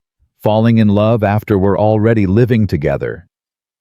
"Maybe, but I like our way better." "Yeah, me too." The fire crackled. The wind sang through the pines. And two people who'd been broken by life sat together and felt themselves beginning to heal. Not fixed, not whole, but healing. And that was enough. More than enough. It was everything. Winter loosened its grip slowly, like a fist unclenching one finger at a time. The snow melted in patches, revealing brown earth and the promise of green things waiting beneath. Elsie watched the change from the porch each morning, coffee in hand, Jonas beside her. "Spring's coming," he said one morning in early March. "I can smell it." "What's spring smell like?" "Hope." She looked at him and smiled. "Possibility. He kissed her temple. You're getting poetic on me. Maybe you're rubbing off on me. God help you if that's true. They laughed and went inside to start breakfast. The rhythm of their days had become natural. Jonas cooking Elsie, helping both of them moving around each other like dancers who'd learned the steps by heart. Her legs still ached on cold mornings, but less now. Or maybe she'd just learned to carry the pain differently. After breakfast, Jonas headed to the barn. Elsie cleaned up, then grabbed her coat. She'd been working on a surprise for weeks now, sneaking time when Jonas was busy with the animals. Today she'd finish it. She limped to the cleared patch behind the chicken coop where she'd been turning soil. The ground was still half frozen but workable. She'd marked out a garden, not big but big enough. Carrots and potatoes and beans. Things that would grow in mountain soil. She worked through the morning breaking up clods of earth, pulling rocks, preparing the beds. Her hands were tough now, calloused from work. She liked the feeling. Liked the proof that she was useful, needed alive. What are you doing? She jumped. Jonas stood behind her, arms crossed, trying to look stern but failing. Making a garden. I can see that. Why didn't you tell me? I wanted to surprise you. She brushed dirt from her hands. You're always doing things for me. I wanted to do something for you. His face softened. Elsie, don't. Don't tell me I don't have to. I know I don't have to. I want to. She gestured at the turned earth. Come summer, we'll have fresh vegetables. Won't have to rely on what we buy in town. Jonas walked over and examined her work. The beds were neat, well planned, the soil properly prepared. You did good work here. Learn from my mother. She had the best garden in 3 counties. Then this'll be the best garden on the mountain. He pulled her close. Thank you. You're welcome. They spent the afternoon working together, finishing the beds, planning what to plant where. When they finally went inside, both of them were exhausted and filthy and happy. That night after dinner, Jonas pulled out a small package wrapped in cloth. What's this? Elsie asked. Open it. She unwrapped it carefully. Inside was a book, knew the pages still crisp. The title read, The Language of Flowers. I saw it in town last week, Jonas said. Thought you might like it. For the garden. Elsie opened it and read the first page. Each flower had a meaning: roses for love, violets for faithfulness, forget-me-nots for remembrance. Her throat tightened. Jonas, this is... I also got seeds. He pulled another package from his pocket. Wildflower mix. Thought we could plant them around the garden. Make it pretty. She kissed him, long and deep and grateful. When she pulled back, his eyes were warm. I love you, she said. I love you too. They sat by the fire and she read the book while he carved. Outside, the last of winter's snow melted away, and inside, 2 people built a life, one small gesture at a time. The weeks passed. April came with rain that washed away the final traces of snow. Elsie planted her garden, Jonas helping when she'd let him. The seeds went into the ground like promises, small and fragile, but full of potential. Think they'll grow? She asked, patting down the last row. With you tending them, they don't have a choice. She laughed. Plants don't work that way. Maybe yours do. You're stubborn enough to make anything grow. The garden became her project, her pride. She watered it every morning, pulled weeds, talked to the seeds like they could hear her. Jonas would watch from the porch, coffee in hand, a smile on his face. You're staring, she called out one morning. Can't help it. You're nice to look at. I'm covered in dirt. Still nice. She threw a clod of dirt at him. He dodged, laughing, and came down to help her finish. By May, green shoots pushed through the soil. Elsie knelt in the dirt, examining each tiny plant like it was precious, which to her they were, proof that broken things could grow, that care and patience could create life. Look, she said when Jonas came to check on her. The carrots are coming up. He crouched beside her. So they are. And the beans, and I think those are potatoes. You did it. We did it. She looked at him. I couldn't have prepared the beds without your help. You could have. Would have just taken longer. She shook her head. Everything's better with you. He kissed her forehead. Same, Elsie. Same. That night they celebrated with whiskey and stew. Jonas had finally admitted he didn't know how to cook anything else, and Elsie had laughed so hard she cried. They sat on the porch as the sun set, watching the sky turn gold and pink and purple. Jonas. Yeah. I've been thinking about something. What's that? My birthday, January 17th. It's been, she calculated, 4 months, which means we've been together 4 months. Feels longer, in a good way. Yeah. She took his hand. You said to tell you in a year, when I knew what I wanted. His body went still. I did. I don't need a year. She turned to face him fully. I know what I want. I want this. You. This life we're building. I want to wake up next to you every morning and fall asleep knowing you're there every night. I want to plant gardens and fix fences and grow old on this mountain. Her voice shook. I want to marry you, Jonas Hale, if you'll still have me. Jonas's eyes shone in the fading light. If I'll still have you, Elsie, you're the best thing that's ever happened to me, including the first time around. He cupped her face in his hands. I love you.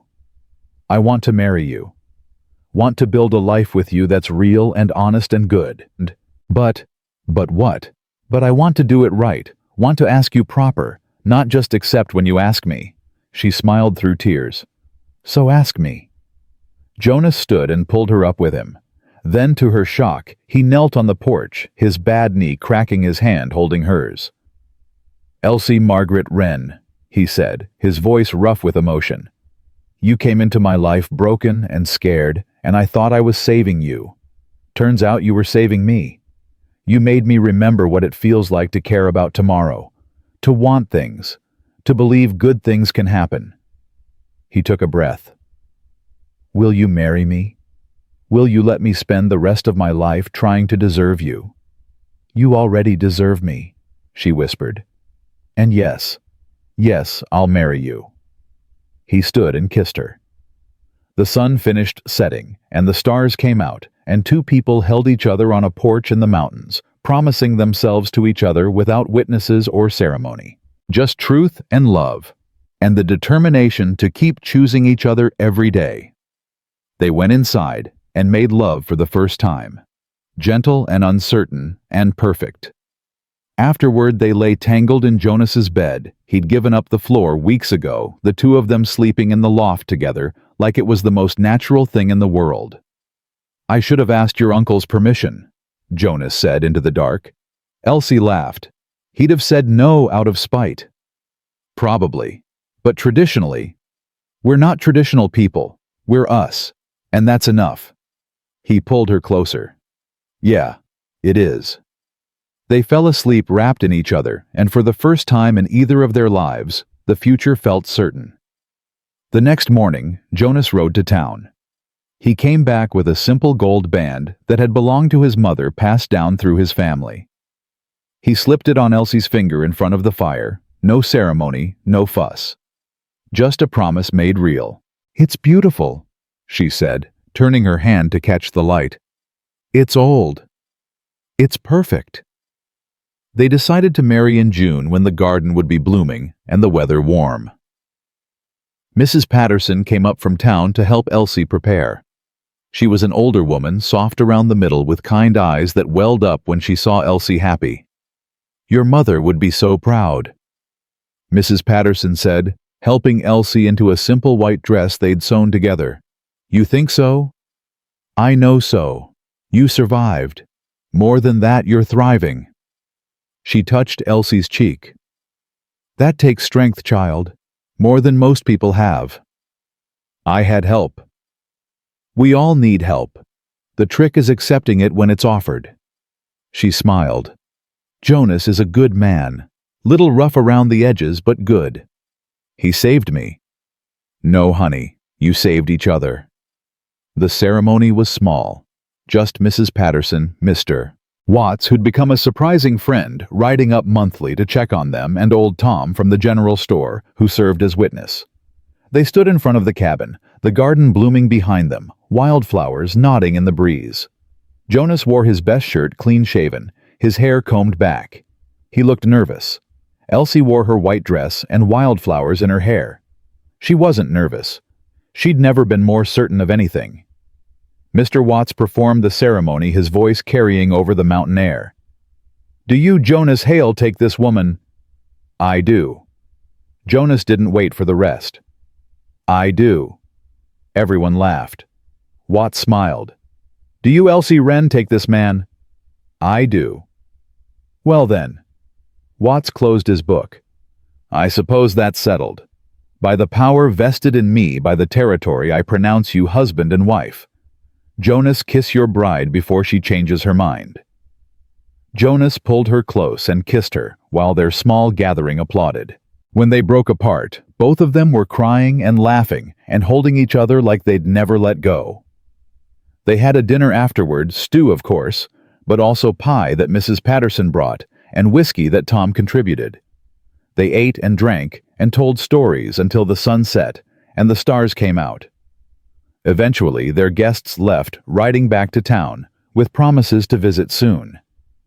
Jonas and Elsie stood on the porch and waved them off. "Mrs. Hale," Jonas said, trying out the name.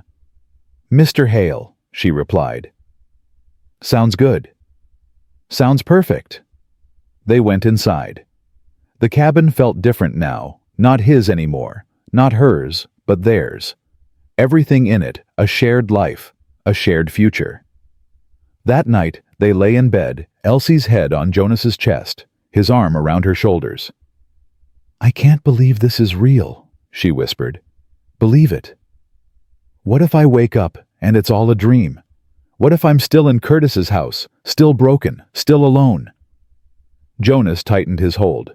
"You're not. You're here. You're mine. And I'm yours. This is real, Elsie. All of it." She closed her eyes and let herself believe. Summer came in full force. The garden exploded with live carrots and beans and potatoes, just like Elsie planned, plus tomatoes, Jonas added, and squash that volunteered on its own. They ate fresh vegetables every night, and Elsie learned to make things other than stew: roasted chicken, baked fish, even pie, though her crust wasn't as good as Mrs. Patterson's. "It's delicious," Jonas said, eating his third slice. "You're biased." "Damn right I am. My wife made it." My wife. The words still made her heart skip. They worked together through the long days, mending fence, tending animals, harvesting vegetables. At night, they'd sit on the porch and watch the sun set, Elsie's head on Jonas's shoulder, his hand in hers. "You know what I realized today?" Jonas said one evening. "What?" "I'm happy. Really happy. Haven't felt like this since—" He stopped. "Since Sarah—" "Yeah." He looked at her. "That okay?" "More than okay. She was your wife. You loved her. That doesn't disappear." "No. But it changes. Becomes something I carry instead of something that carries me." He kissed her hair. "You taught me that." "I didn't teach you anything. You taught me everything. How to live again. How to hope. How to believe good things can happen twice." She turned and kissed him, long and slow and deep. When they broke apart, both of them were breathing hard. "Bed?" she asked. "Bed." They went inside and loved each other under the roof they shared in the life they'd built, two broken people who'd found a way to be whole together. August brought storms, and September brought harvest. They worked from dawn to dusk, preserving vegetables, smoking meat, preparing for winter. It was hard work, but good work, the kind that made you sleep deep and wake up ready for more. One morning in late September, Elsie woke feeling strange. Off. She lay in bed trying to identify the feeling. "You okay?" Jonas asked, already awake beside her. "I don't know. I feel different." "Different how?" "I don't know." She got up and went outside. The morning air was cool autumn creeping in. She stood on the porch and breathed deep, and suddenly she knew. She was late. 2 weeks late. Her hand went to her stomach. Could it be? She didn't tell Jonas. Not yet.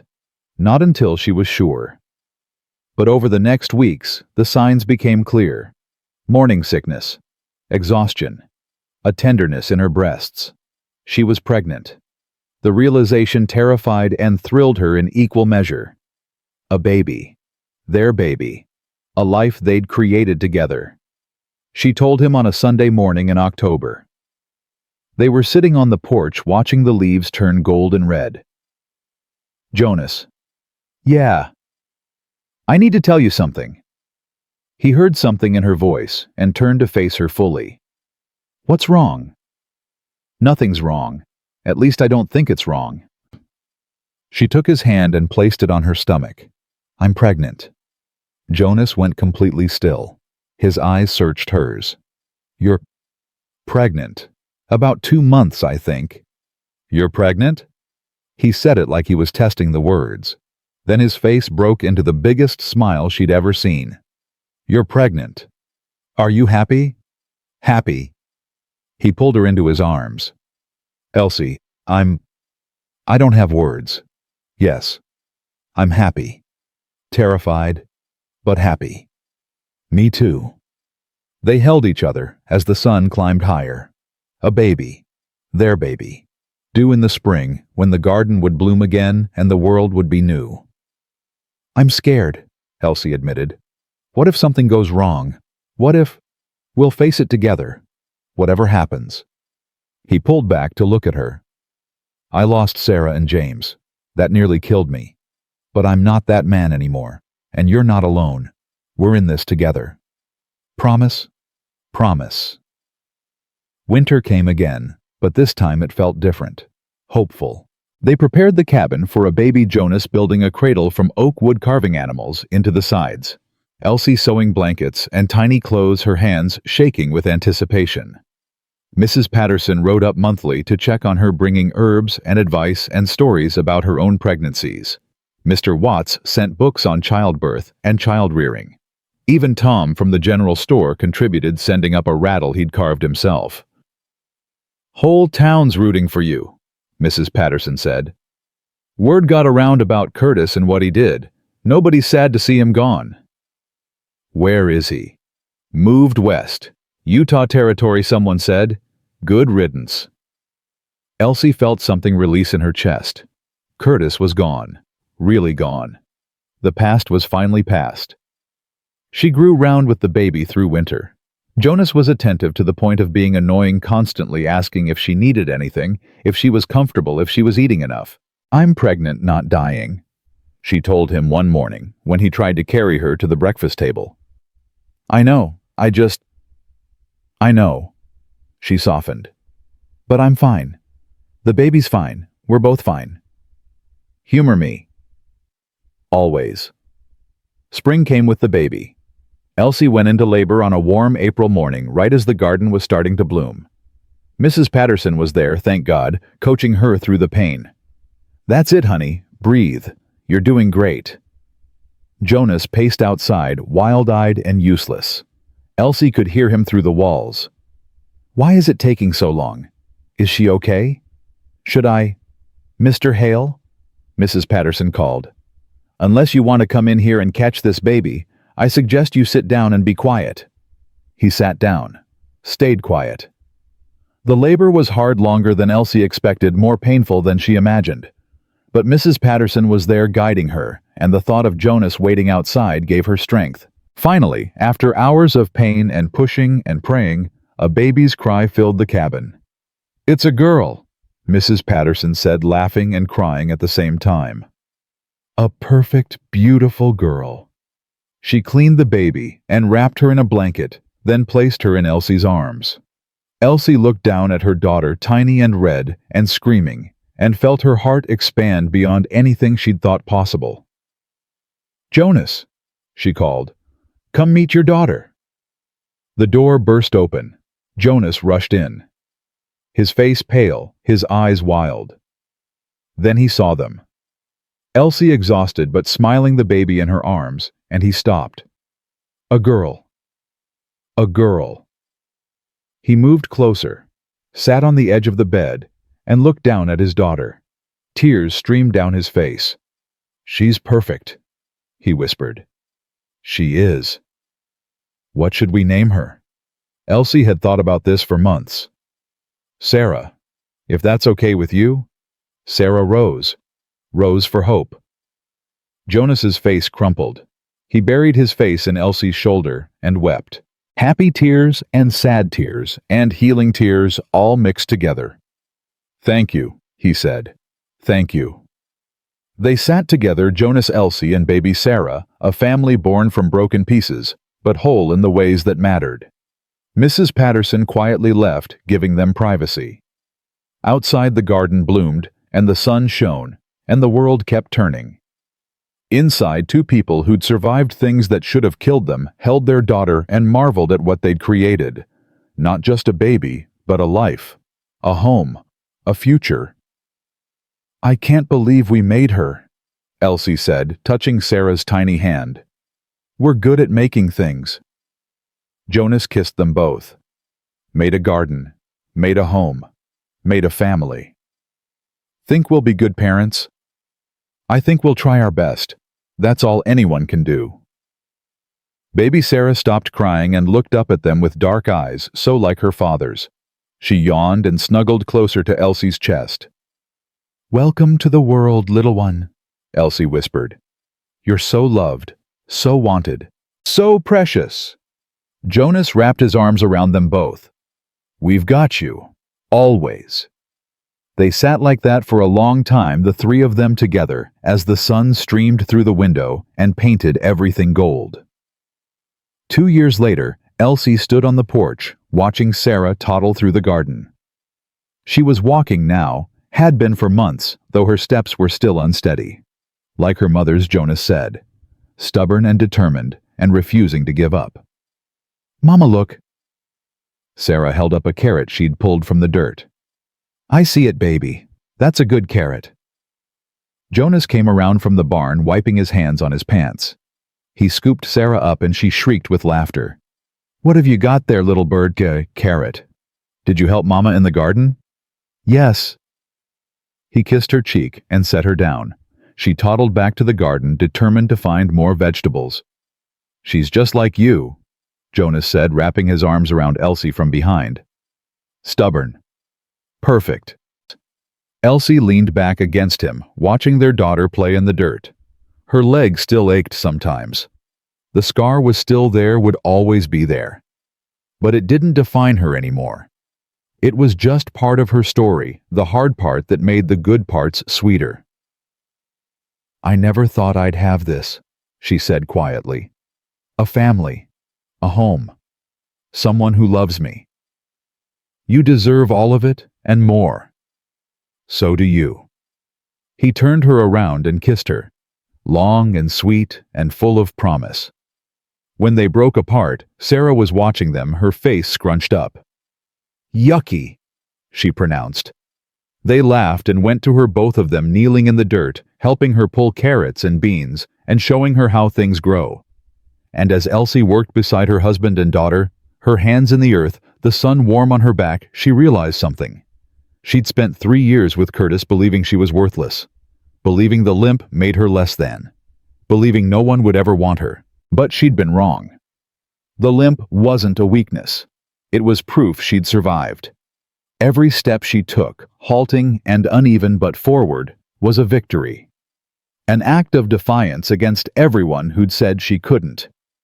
Love didn't arrive perfect, wrapped in a bow, requiring nothing. Love arrived broken and scared, limping up a mountain in the back of a stranger's wagon. Love arrived when you stopped running from pain and learned to carry it. Love arrived when two people looked at each other's scars and said, "I see you, and I'm staying anyway." That evening, after Sarah was asleep in her cradle, Jonas and Elsie sat on the porch watching the stars come out. The same porch where they'd first talked, where he'd proposed, where they'd built 1,000 small moments into a life. You ever regret it? Jonas asked. Staying here marrying me? Never. She took his hand. Not once. You? Best decision I ever made. Buying you for 3 silver coins. You didn't buy me. You freed me. We freed each other. She leaned her head on his shoulder. Yeah, we did. The wind sang through the pines. The stars wheeled overhead. And 2 people who'd learned that broken things could still be beautiful sat together and counted their blessings. A home. A family. A love built on truth instead of lies. A future they'd chosen instead of one forced upon them. Some people said Elsie was lucky Jonas found her. Some said Jonas was lucky Elsie stayed. But they both knew the truth. Luck had nothing to do with it. It was choice. Every day, every moment choosing each other. Choosing to stay. Choosing to love. Choosing to believe that what they'd built together was worth fighting for. And it was. Love doesn't always arrive with perfection. Sometimes it limps. Sometimes it stumbles. Sometimes it shows up broken and scared, unsure if it deserves to be there. But it arrives anyway. And if you're brave enough to let it in, strong enough to hold it close, and stubborn enough to refuse to let go, it stays. It grows. It becomes the foundation for everything good that follows. Elsie Wren had walked into Jonas Hale's life damaged and afraid, believing she was worth 3 silver coins. She walked through it now, limping, yes, but walking worth everything.